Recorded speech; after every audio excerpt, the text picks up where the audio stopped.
Hey, what's up, guys? This is Swamy from DP No More, and I just wanted to make a quick video about experiencing DPDR while driving, which is such a bizarre, such a frustrating, such a scary experience, and I had problems navigating it, and I wanted to talk about what I did, and maybe that can help you guys as well.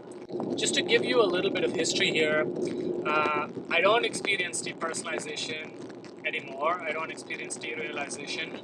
I do have like fleeting moments of it, like every once in a while, and that mainly happens when I'm driving. But it doesn't scare me or anything because it just comes and goes in like 1 or 2 seconds. But I remember how it was before when I was going through DPDR. I would be on the road and everything would appear like it was a video game or something like that, because everything was just so bizarre and unreal. And then you are driving and you are trying to be really focused and alert because you don't want to endanger your life. Sometimes you might have passengers too, and you don't want to endanger anybody's life, right? So it becomes so hard and so scary when you're trying to drive during derealization. The way that I overcame it is, of course, I got over depersonalization and derealization through acceptance, through changing my lifestyle, through my body-based practices. But just specifically for driving and derealization, what I would do is I would do a number of things. One, I would just keep telling myself, every time I'm driving and I'm experiencing derealization, I would tell myself, I got this. I would tell myself, I have enough experience under my belt, and I'm going to just count on that experience. My brain and my body know how to drive. I kept telling myself, my brain and my body know how to drive, and they are going to take care of me. They are going to get me safely to where I want, even though I'm feeling really derealized and everything feels like a video game. And it feels like I'm inside of Need for Speed and just driving. That's one thing. I would keep reminding myself, I got this. I'm a safe person. I've always been a safe driver, and now is no different. And my body and my brain know how to get me safely from point A to point B. And I'm just going to count on that experience. I'm going to bank on that experience.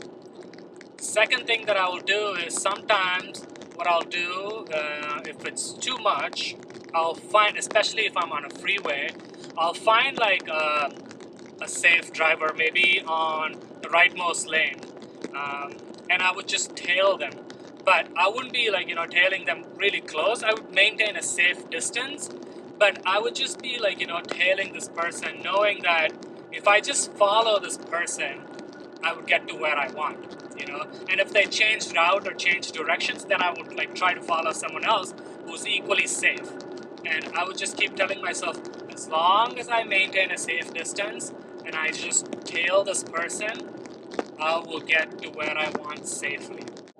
Something else that helps me is just telling myself that, hey, at any point, I can just pull over. If things are getting too much to handle, I would tell myself at any point I can just pull over. If I have a friend with me, I'll tell them hey, I'm feeling a little bit anxious. I'm feeling a little bit bizarre. So I might pull over at any point, and are you open to taking over? And most often people will be like, yeah, so just, and I'm just gonna tell that person I got this, I can handle this, but at any point, I just want to know that I have someone. Just knowing that you have someone, or just knowing that you can pull over at whatever point, at whatever time, will give you the confidence to go further than you thought would be possible.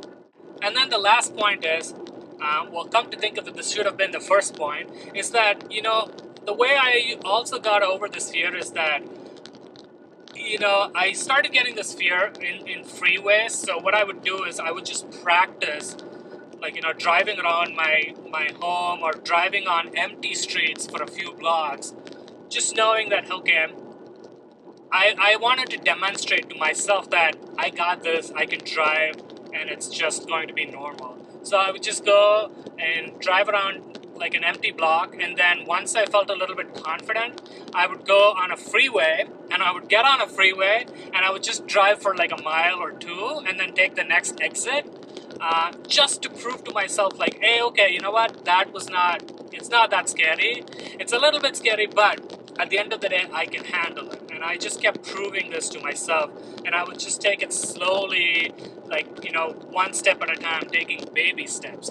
And then, like, you know, finally, I would hit the freeways, and I would just be like, you know, I am feeling derealized, but I've got all of this experience under me, and, you know, nothing wrong can happen, you know, because that experience will save me, whatever. And at any point, I can pull over if I'm getting uncomfortable, or I could just tail someone and maintain a safe distance.